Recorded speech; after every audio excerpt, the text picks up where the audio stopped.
pretend to be me using deepfake. That's Because scary. deepfake, That's scary. yeah, Huh? that's scary. That's very scary. And deepfake, as you know, currently some of the security method is around, having the user, for example, close your eyes, and you close your eyes, then you turn left, turn right. That's real time. And that's good. That's at least better than the static or the just one photo. However, if you deepfake Gracie, you can do that. You can shake your hands, but it's not Gracie shaking hands.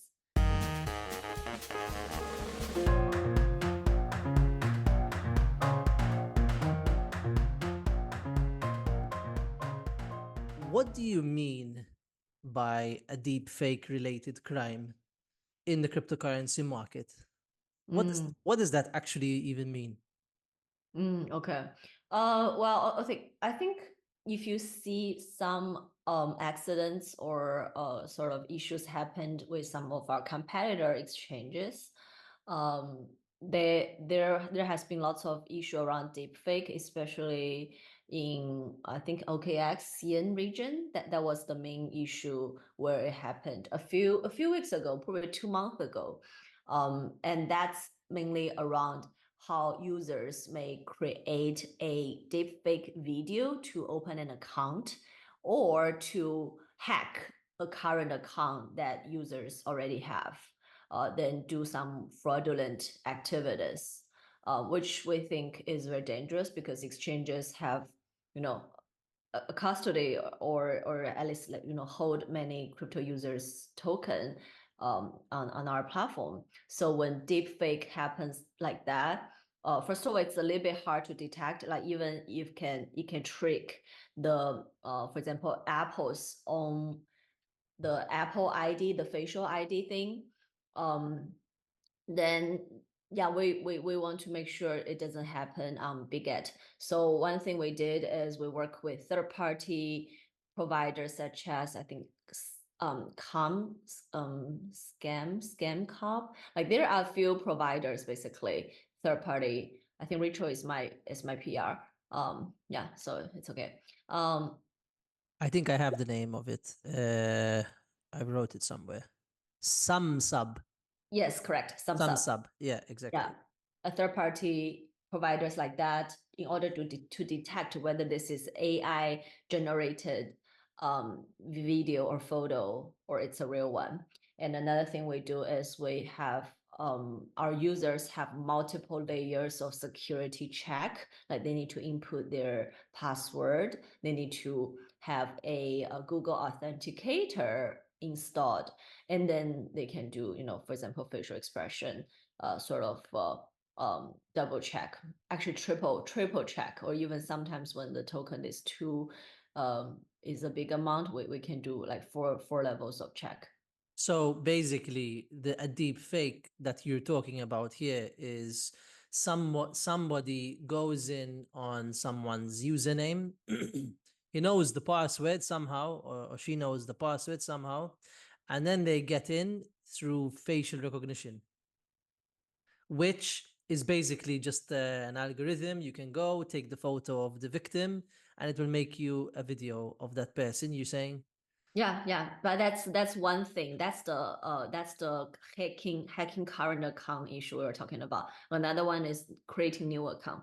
So for example, I can, not me, I won't do that, but someone can use Grace's passport copy to create a KYC account at an exchange, and then use deepfake to fake, for example, Gracie's face, because my face is everywhere, obviously. It's easy to use AI to study my videos, even including this one that we are having, right? Like to study my videos, study my expression and how my, my whole face works. And then pretend to be me using deepfake.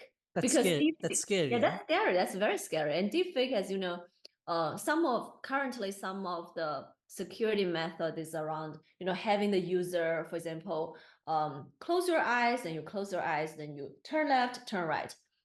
That's real time. And that's good. That's at least better than the static or the just one photo. However, if you deepfake Gracie, you can do that. You can shake your hands, but it's not Gracie shaking hands. it's not Gracie close their eyes and do that KYC AML procedure. So that's another thing that is happening. That's crazy. The first thing I think of is, okay, so if you can't even get away with your face, then probably we're going to have to prick our finger, and you'll even have a blood test there and then to confirm through DNA, for example. Like that's why it's scary. Mm-hmm. Okay, anyways, this is just a random thought I had.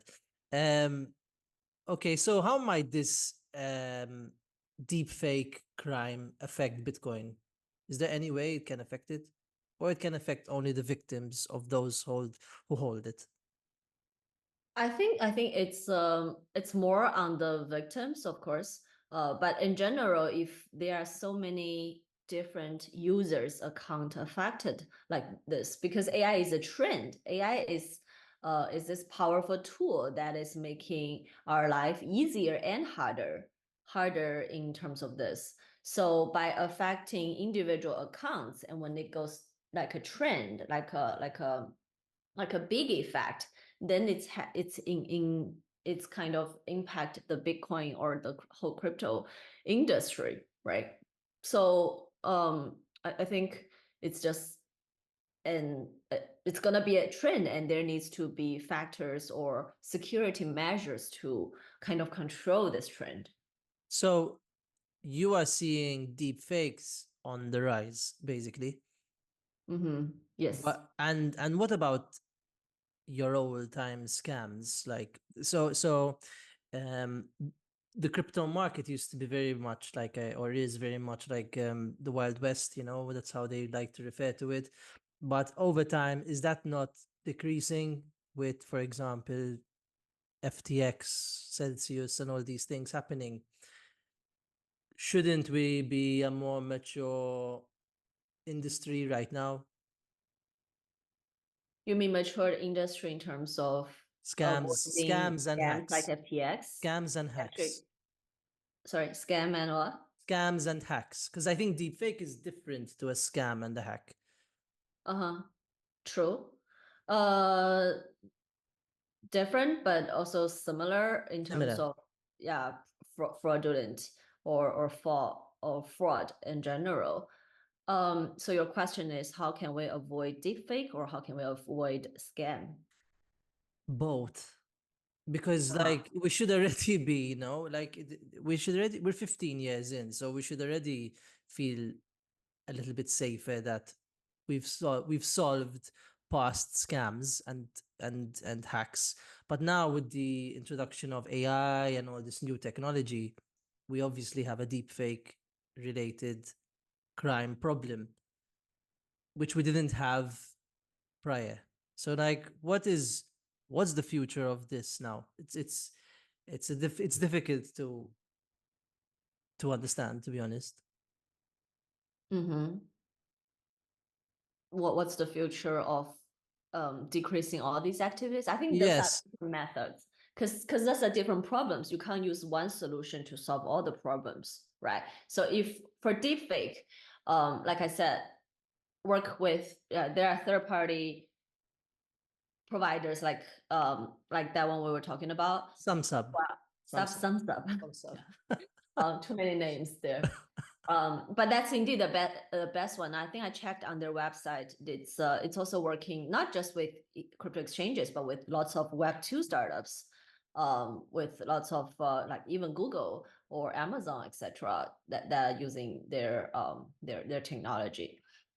Okay. Yeah, but then for fraud and commingle. So if you look at FTX case, the main issue was actually not fraud directly. It's commingle their users' fund and move it to Alameda Research, and then Alameda Research have very high leverage in terms of trading and investment, and they lost a lot in so for example, Luna collapsed, and then in many other cases that they invested in. So the main issue was commingle users' fund.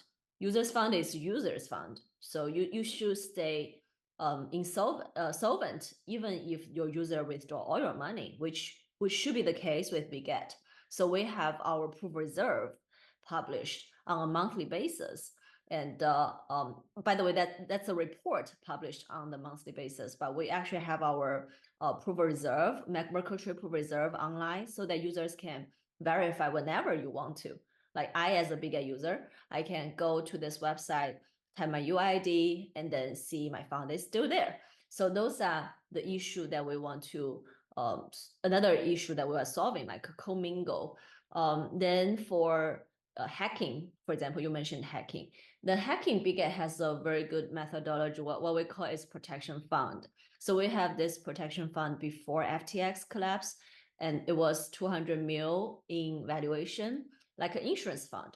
Like, for example, if my user lost some money due to hacking, due to unstable system security things, we use this fund to accommodate our user, to compensate them. Yeah.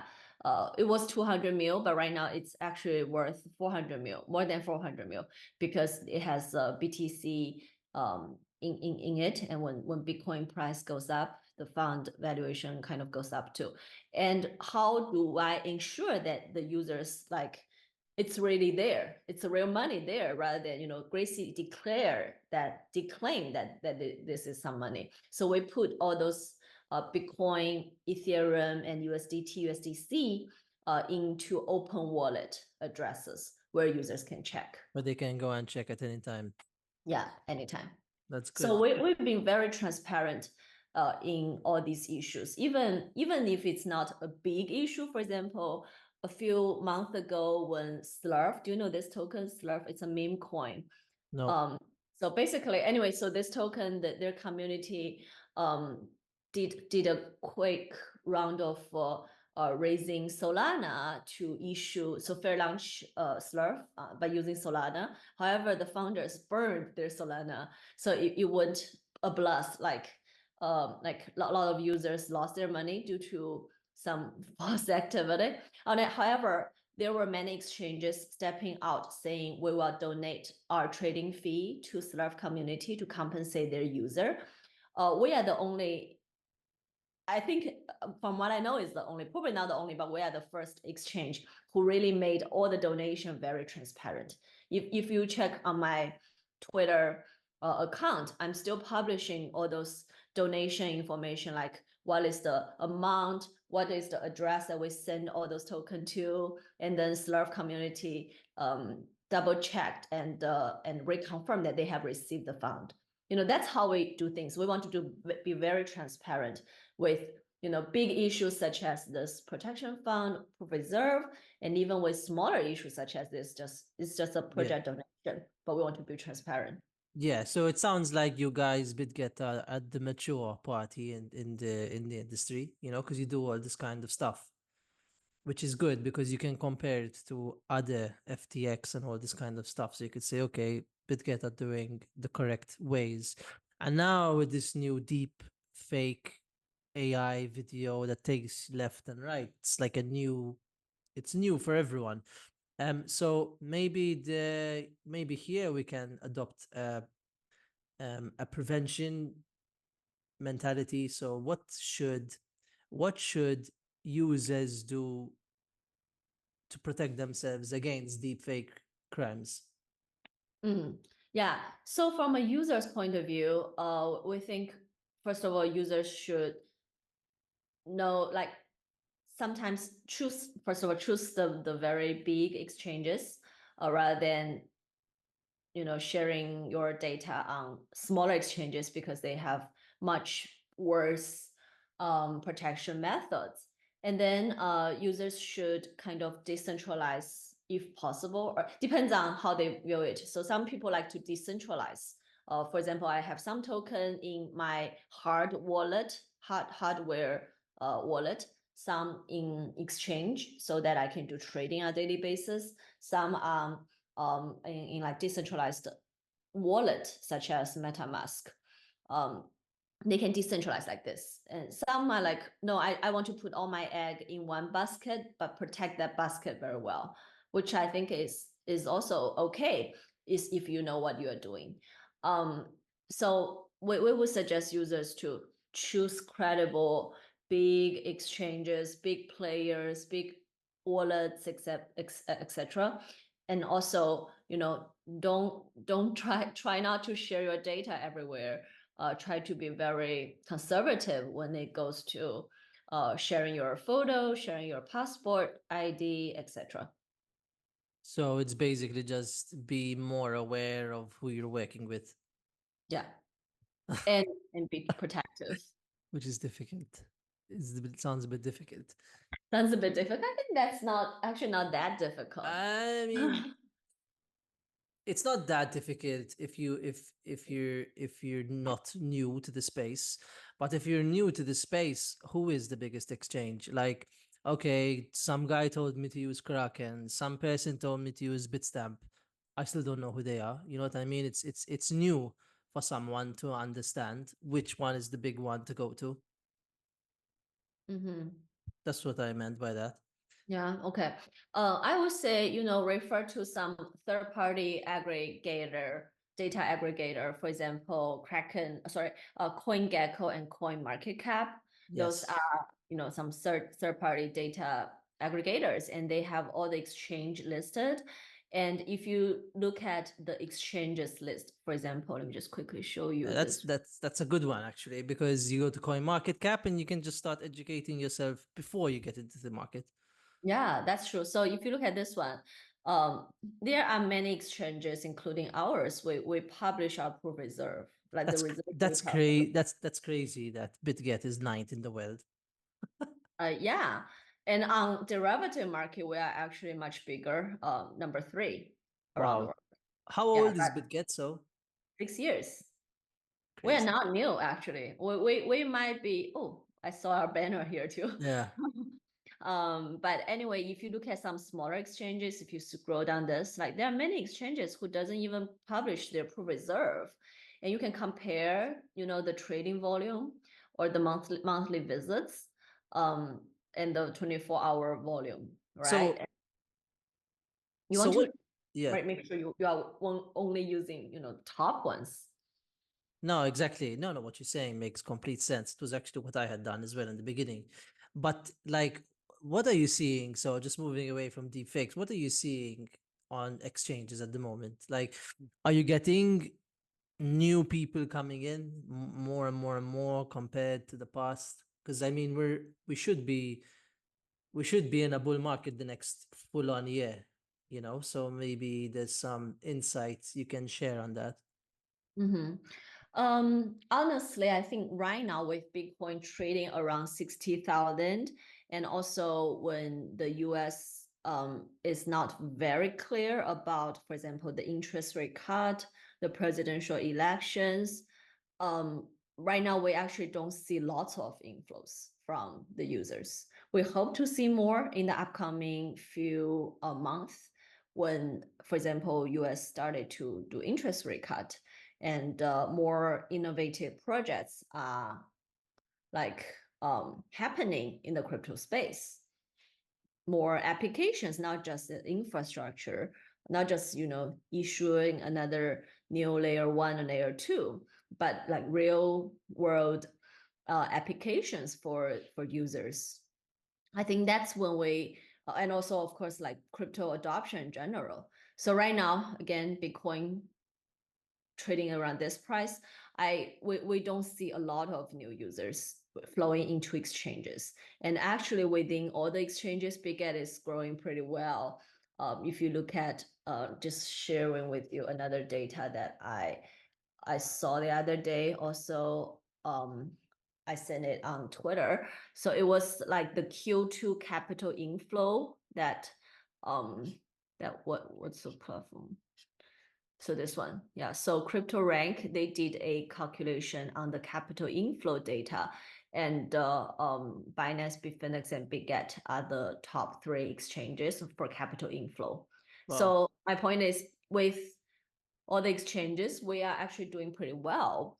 However, I honestly I haven't seen lots of new users coming in. That's Uh, surprising. That's surprising. it's surprising.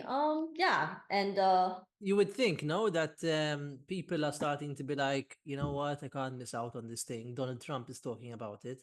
The left side is talking about it. Everyone's talking about it. Let me go and set up an account and, start transferring.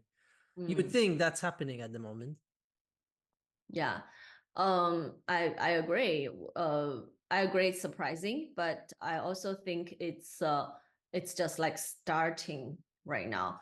And another thing is Bitcoin and Ethereum has been doing pretty well, but many altcoins are not. Yeah. Solana just flipped BNB again yesterday by, market cap.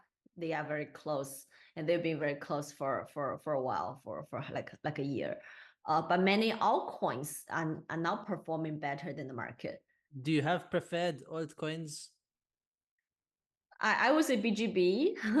I'm pretty confident that BGB should outperform the market. BGB. I never That's heard of our it. big profit token. Okay, Yeah. fair enough. And I do hold a little bit BGB, but I also bought, like, all those tokens that I have are bought what I bought on the secondary market, rather than, it's not because I'm the CEO. So by day one or by default, I have lots of token. It doesn't work like that. Yeah. I mostly just prefer Bitcoin. It's the one that I can understand the most. So I have just maybe 2 or 3 more questions, unrelated to deepfakes, because I think I've asked more or less about that. Do you think two things? So what do you make of the current political, you know, situation where you have America seriously talking about Bitcoin? Do you believe what's being said, or do you think it's just to get the votes? And my second question is a bit unrelated, but do you think Bitcoin is a savings technology? And do you think that it will remain a savings technology within the 4-year cycle? Or do you think this time might be a little bit different? What do you mean by saving technology? So I see Bitcoin as a savings technology. So you put in money today, and in 4 years' time, you'll probably leave with more. And that's a savings technology. So you pledge some capital today, you don't touch it, and after a number of years, it will almost like be 100% guarantee that it will go up, Okay. which is Yeah. nice. It's nice. Knowing that is great, because if you know it goes up within 4 years, what else does it do? You know what I mean, kind of thing. But if it's not a savings technology anymore, like it doesn't follow the 4-year cycle anymore, and it just goes up, for example, is that a good thing? Is it a good sign? Is it what's your opinion maybe on that? Mm. Um, I think right now cryptocurrency in general still follow this 4-year cycle thing, but it's less and less obvious comparing with the previous cycles, largely because right now the Bitcoin price or demand supply decides the price, as economic from like day one or economic 101 classes, right? Demand and supply. Previously, lots of demand and supply were determined by the Bitcoin halving, in terms of after halving, the miners will have different set of price standard in their opinion. Um, because it's harder and harder to mine a new Bitcoin after each halving. So previously it follows this 4-year cycle well. But right now, with more and more TradFi users, and more bigger market macroeconomic conditions affecting the cryptocurrency pricing, I think that's why it's becoming less obvious in terms of 4-year cycle. So you don't think it's a 4-year cycle again? No, not saying I don't think. I think it's a combination of both. So it's becoming less obvious. We still have the 4-year cycle, but it's becoming less obvious Why? because there are more factors affecting the price.